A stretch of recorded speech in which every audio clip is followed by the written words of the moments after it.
चलिए आज हम नर्स्ट इक्वेशन देखते हैं। क्लियर?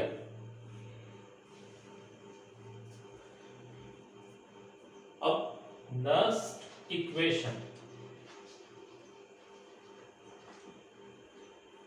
इक्वेशन ये एक रिलेशन बताता है मेटल आयन के कॉन्सेंट्रेशन में और इलेक्ट्रोड पोटेंशियल में। थ्योरेटिकली आपको इतना ही याद रखना है कि नर्स्ट इक्वेशन जो है वो आयन का जो कॉन्सेंट्रेशन है, अब मेटल होता है इसलिए मेटल आयन का जो कॉन्सेंट्रेशन है और जो मेटल होता है इलेक्ट्रोड पोटेंशियल, उसके बीच में ये एक रिलेशन बताता है। क्लियर? इसका डेरिवेशन है, नर्स ने डिराइव किया था, वो हमें नहीं है सिलेबस में, एक्चुअली बुक में भी गिवन नहीं है, लेकिन फिर भी आपको पता होना चाहिए उसे डिराइव किया था और हमें सीधा उसका एप्लीकेबल है। मैं इसे आपको अपने तरीके से समझाने की प्रयास करता हूं ताकि आपको एग्जाम में आसान जाए। कितना याद रखना है, कैसे लिखना है, न्यूमेरिकल कैसे सॉल्व करने हैं, शायद यहां से आपको ये आसान जाएगा। अब क्या है, ये सपोज एक रिएक्शन है, जिंक अपने 2 इलेक्ट्रॉन लॉस करता है और जिंक डाई पॉजिटिव तैयार होता है। क्लियर? अब इनका ऐसा कहना था, अभी तो हाफ सेल है, सो इलेक्ट्रोड पोटेंशियल जो है इस रॉड का, क्लियर? अभी रॉड कैसे लिखेंगे, Zn डाई पॉजिटिव बटे Zn is equal to zinc का जो स्टैंडर्ड इलेक्ट्रोड पोटेंशियल होता है। अब यहां माइनस लिखिए या प्लस लिखिए, क्लियर? 2.303 RT by NF, अब log to the base 10, clear? अब ये माइनस है इसलिए ये आ जाएगा Zn डाई पॉजिटिव का कॉन्सेंट्रेशन बाय Zn का कॉन्सेंट्रेशन। क्लियर? सेम थिंग अगर मैं प्लस साइन एप्लीकेबल करता हूं,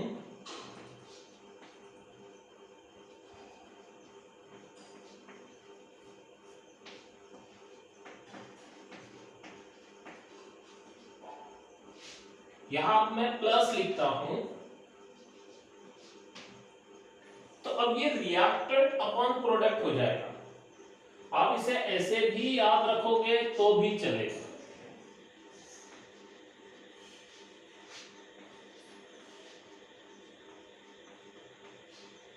ऐसे, क्लियर? ठीक है, अब ये आपको समझना चाहिए, समझ में आना चाहिए, इसलिए अब हम इसे ऐसे लिखेंगे, इधर जो भी रिएक्टेंट होगा और इधर प्रोडक्ट होगा। क्लियर? अब यहां पे जिंक तो है नहीं,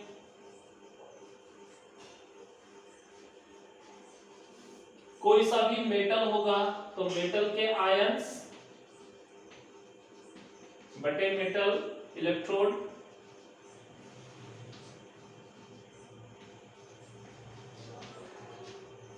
और यहां आपको याद रखना है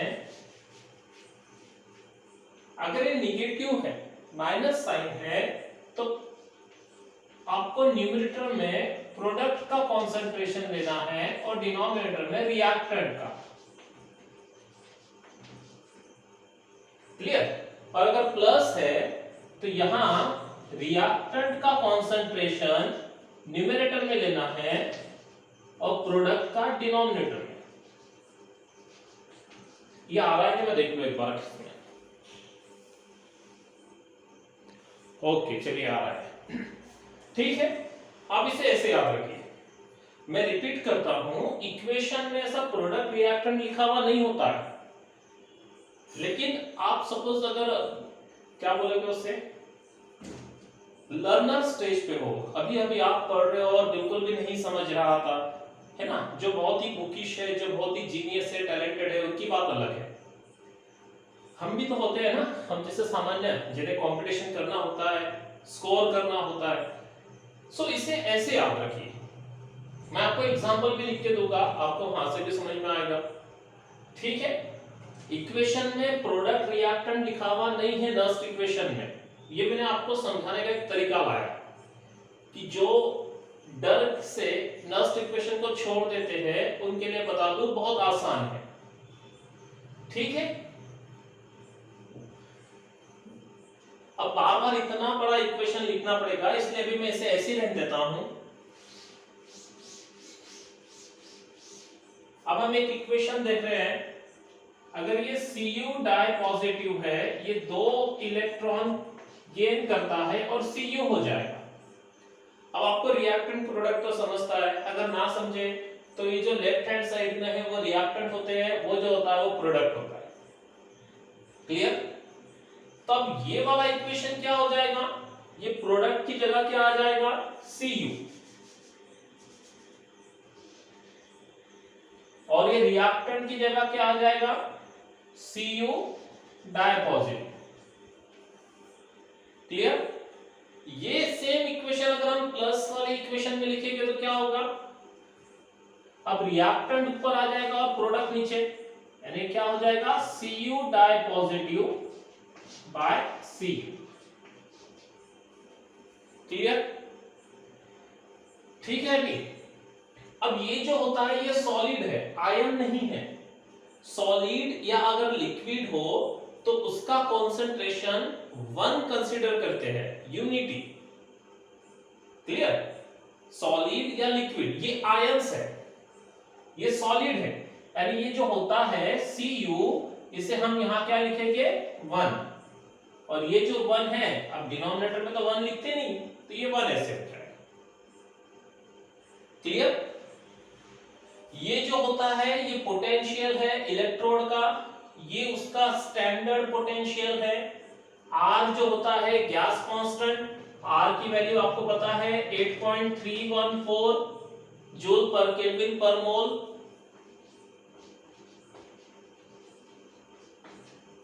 T टेम्परेचर होता है केल्विन के अंदर। N जो है बेटा, N नंबर ऑफ इलेक्ट्रॉन होते हैं। एनोड की या कैथोड की जो रिएक्शन लिखी जाती है, वहां पे जो इलेक्ट्रॉन घूमते हैं, वहां जो इलेक्ट्रॉन का जो लेन देन होता है, loss and gain, balance equation में वो होता है N, और ये जो F है ये होता है फैराडे, इक्वल टू होता है 96500 कूलम। इलेक्ट्रिसिटी का चार्ज है, एक फैराडे बोले तो 96,500 कूलम, क्लियर। अभी यहां से आपको लिखना आ जाएगा, इक्वेशन में अगर आप माइनस लिखते हो तो ऐसे, और प्लस क्या उसका रेसिप्रोकल है, रेसिप्रोकल समझता है आपको, जिनका मैथ्स है वो समझ जाएंगे। तो ये क्या हो जाएगा, ऐसे रेसिप्रोकल में फॉर्म हो जाएगा, क्लियर, कोई दिक्कत।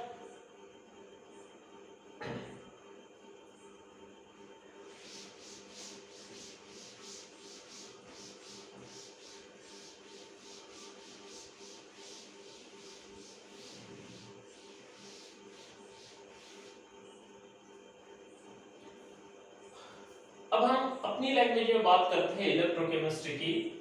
एक होती है ऑक्सीडाइज्ड स्टेट,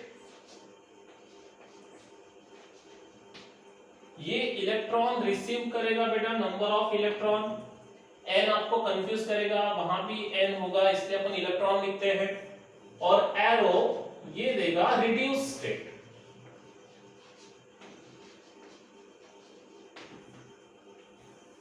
अब ये वाला फॉर्म हम उस इक्वेशन में लिखेंगे तो कैसे लिखेंगे, इलेक्ट्रोड का पोटेंशियल जो भी होगा ये is equal to standard electrode का पोटेंशियल।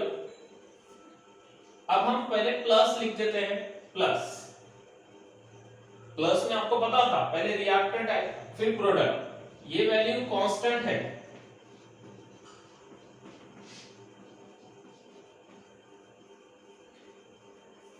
और यहां क्या आएगा log टू द बेस 10, ये प्लस है इसलिए पहले रिएक्टेंट आएगा, concentration of oxidise state by concentration of reduce state.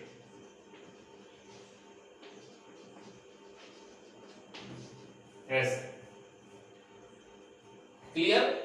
यहां इक्वेशन में अगर आप माइनस साइन अप्लाई करते हैं तो ये इसका रेसिप्रोकल हो जाता और कुछ नहीं। क्लियर? अभी इसके न्यूमेरिकल सॉल्व करते आएंगे। यहां अगर कोई भी सॉलिड या लिक्विड हो तो उसका कॉन्सेंट्रेशन 1 लेना।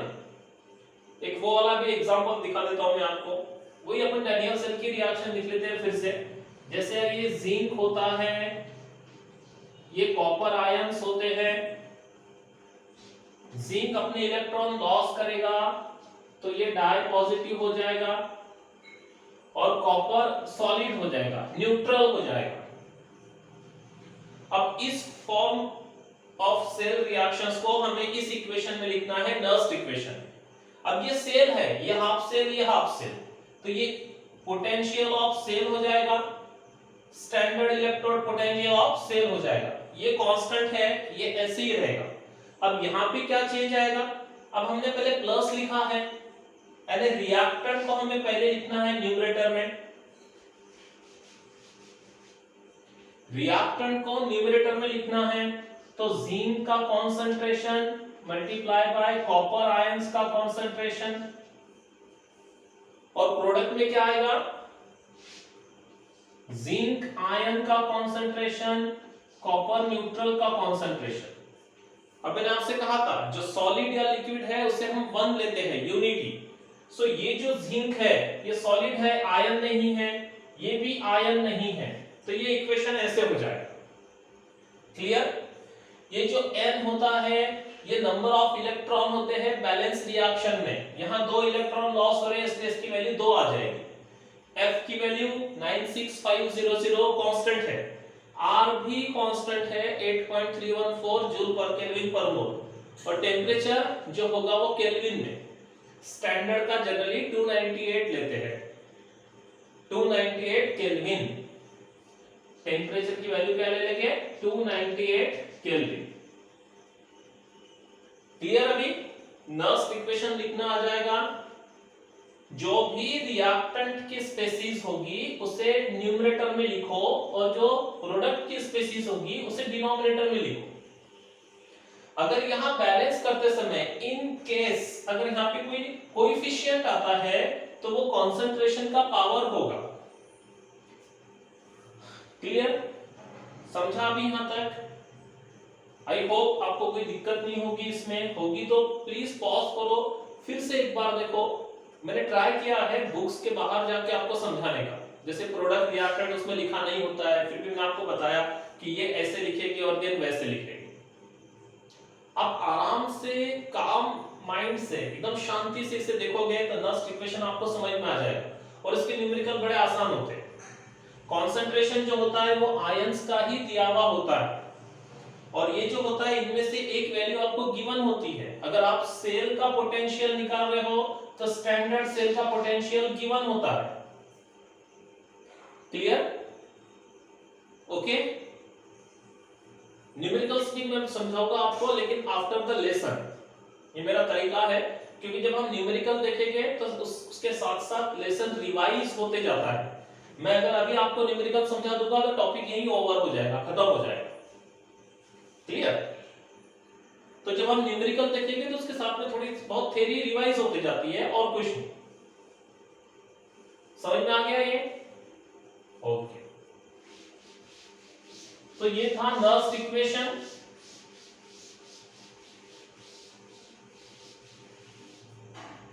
क्लियर?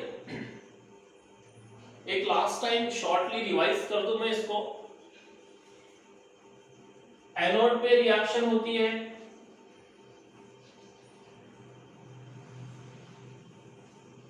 ऑक्सीडेशन होता है, क्या होगा ऑक्सीडेशन, ये जो मेटल है ये अपना इलेक्ट्रॉन लॉस करेगा, नंबर ऑफ इलेक्ट्रॉन से लॉस कर देगा। कैथोड पे क्या होता है,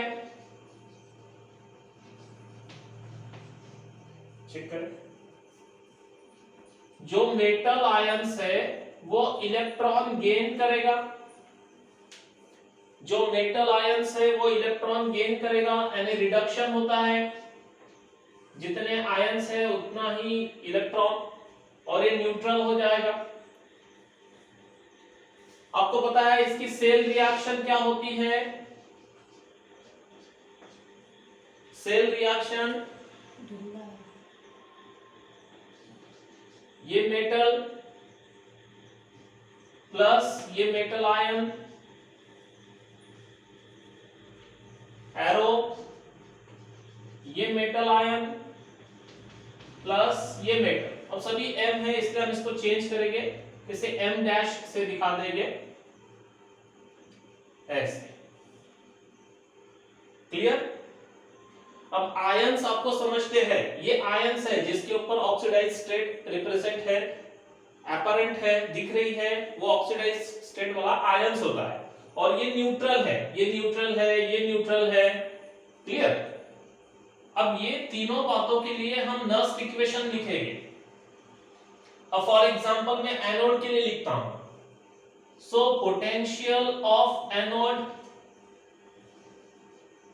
किसी भी एक लैंग्वेज में लिखेंगे हम प्लस या माइनस की, क्या हो जाएगा, इलेक्ट्रोड का स्टैंडर्ड पोटेंशियल, उसी एनोड का सेम वो गिवन होता है, दिया हुआ होता है, प्लस ये फिगर कांस्टेंट है 2.303 RT डिवाइडेड बाय NF। अब यहां पे प्लस ले लिया तो क्या होगा, रिएक्टेंट पहले आएगा एंड देन प्रोडक्ट। सो अब ये रिएक्टेंट में क्या हो गया, ये तो यूनिटी है, यानी इसका मतलब हो जाएगा log to the base 10 1 upon that ions. अब हम अगर कैथोड की लैंग्वेज में लिखेंगे तो क्या होगा, potential of cathode that is equal to standard, जो हम डिग्री यूज करते हैं वो स्टैंडर्ड के लिए होता है, क्लियर, मुझे याद है।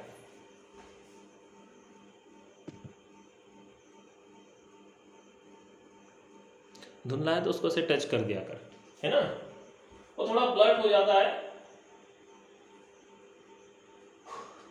जो डिग्री लिखते हैं हम वो होता है स्टैंडर्ड, हल्के हाथों से टच करना। अब ये क्या होगा, कैथोड, अगेन प्लस, ये फिगर कांस्टेंट है,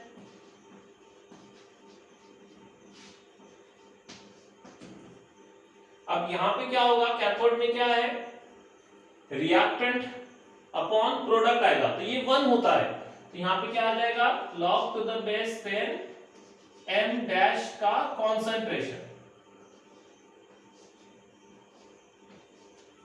ऐसे। और जब हम सेल का लिखेंगे तो क्या होगा, सेल का अगेन ये प्लस है, तो दैट रिएक्टेंट का कॉन्सेंट्रेशन डिवाइड बाय प्रोडक्ट का कॉन्सेंट्रेशन, क्लियर। अभी कोई दिक्कत, ये इलेक्ट्रोड है, ये भी इलेक्ट्रोड है, हम सेल का लिखेंगे तो फिर वो इस तरह से आ जाएगा, क्लियर है। अभी potential of cell is equal to standard potential of cell, then ये प्लस 2.303, ये कांस्टेंट फिगर है। अब यहां पे क्या होगा, रिएक्टेंट जो है log to the base 10 m dash का कॉन्सेंट्रेशन बाय m मेटल का कॉन्सेंट्रेशन, क्लियर, यानी रिएक्टेंट अपॉन प्रोडक्ट, क्योंकि प्लस है, यहां अगर हम माइनस साइन यूज करते हैं तो प्रोडक्ट अपॉन रिएक्टेंट हो जाता है, क्लियर। अभी ये है नर्स्ट इक्वेशन इलेक्ट्रोड के लिए, एनोड, कैथोड के लिए और सेल के लिए।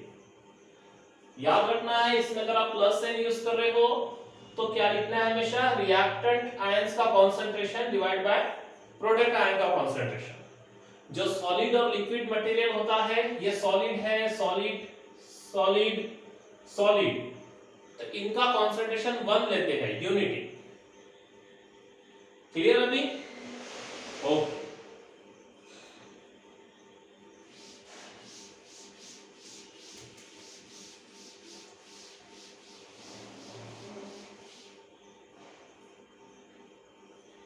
देखिए अब है Nernst equation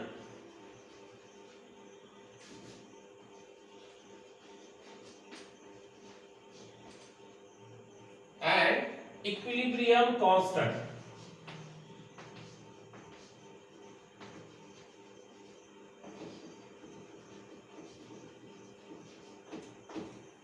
Nernst equation and equilibrium constant.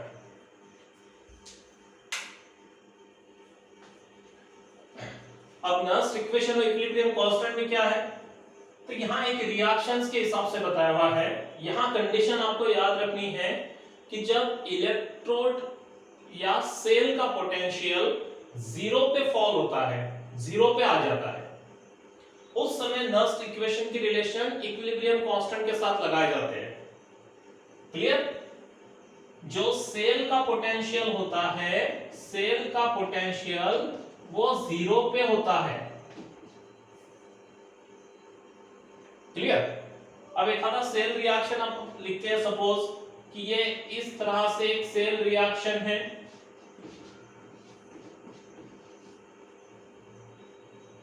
Clear? तो यहां नर्स्ट इक्वेशन क्या हो जाएगा, E of cell is equal to standard potential of cell plus sign then 2.303 RT by NF plus sign में क्या होगा, रिएक्टेंट का कंसंट्रेशन बाय प्रोडक्ट का concentration, log to the base 10। Clear? A का concentration multiply by B, then C का concentration multiply by D का concentration. अगर यहां कोएफिशिएंट आता है, सपोज X है, तो ये कोएफिशिएंट इस कंसंट्रेशन का पावर हो जाता है। अगर यहां कोएफिशिएंट है Y, तो ये इसका पावर हो जाएगा। क्लियर? अगर इसका कोएफिशिएंट है सपोज N, तो इसका कंसंट्रेशन का पावर हो जाएगा N। ऐसे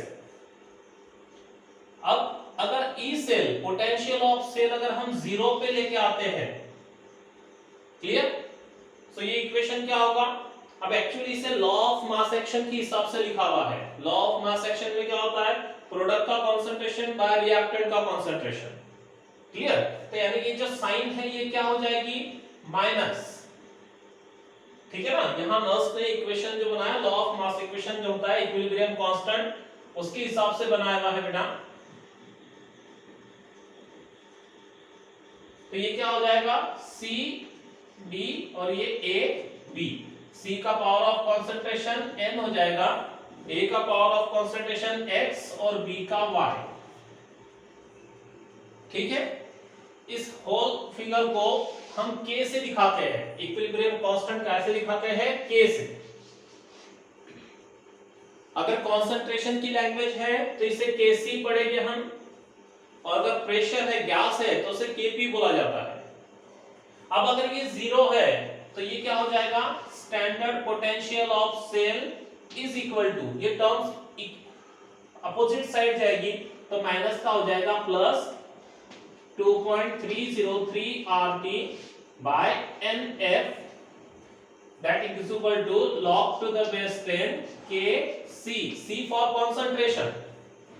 क्लियर? कंफ्यूज करे तो अभी का C मिटा दो, इक्विलिब्रियम कांस्टेंट।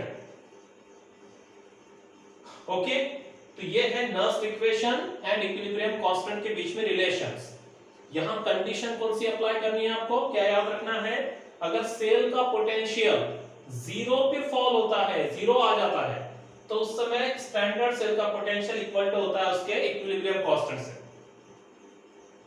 ओके, ठीक है।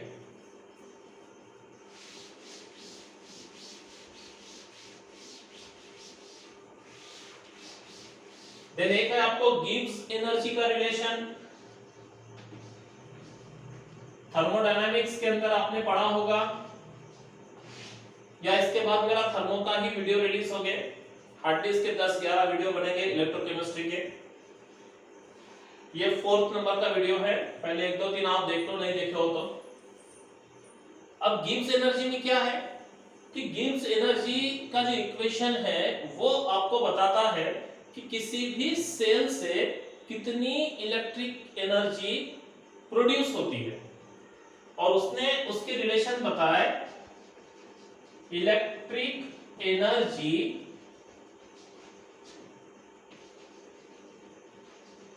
प्रोड्यूस बाय सेल, और इसने इसके रिलेशन बताए कि वहां कितने नंबर ऑफ इलेक्ट्रॉन रिलीज होते हैं। क्लियर, वहां कितने नंबर ऑफ इलेक्ट्रॉन रिलीज होते हैं, जैसे 1 इलेक्ट्रॉन है, 2 है, 3 है।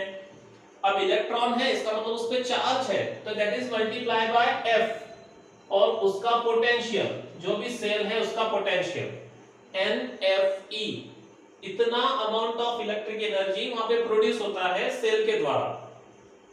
क्लियर, और ये जो गिब्स था, और इसका एक और साथी था हेल्महोल्ट्ज। गिब्स और हेल्महोल्ट्ज ने क्या करा कि इनका कहना था कि जो डिक्रीज इन गिब्स एनर्जी है, delta G, change in Gibbs energy, thermodynamics का पार्ट है बेटा। ये जो डिक्रीज, माइनस साइन बोलो तो डिक्रीज इन गिब्स एनर्जी है, ये होती है इसके इक्वल ऐसे। अब माइनस साइंस को रीअरेंज करेंगे तो डेल्टा जी का वैल्यू कितना आना चाहिए, माइनस NFE ऐसे। और हम स्टैंडर्ड की बात करेंगे, ठीक है ना, in the terms of standard, तो then Gibbs energy, standard Gibbs energy minus NF standard potential. Cell है तो सेल, हम सेल की बात कर रहे हैं इस तरह से, पोटेंशियल ऑफ सेल। क्लियर, अभी कोई problem?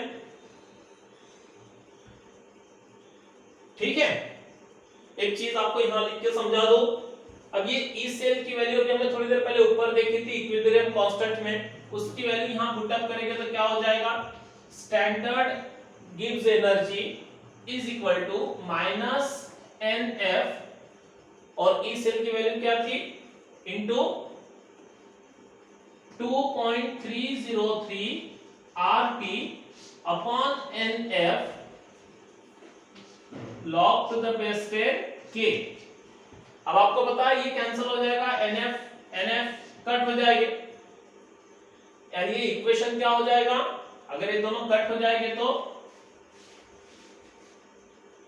Minus 2.303 RT log to the base 10 K। Clear, तो ये गिब्स एनर्जी का इक्वेशन है, नस्ट इक्वेशन से डेवलप करके। होप आपको समझा होगा। वीडियो थोड़ा ब्लर हो रहा था, उसके लिए सॉरी, मैंने चेक किया था क्या प्रॉब्लम है, लेकिन और एक बार देखता हूं, ठीक है। थोड़ी देर में इलेक्ट्रोलाइसिस का भी वीडियो रिलीज कर देता हूं।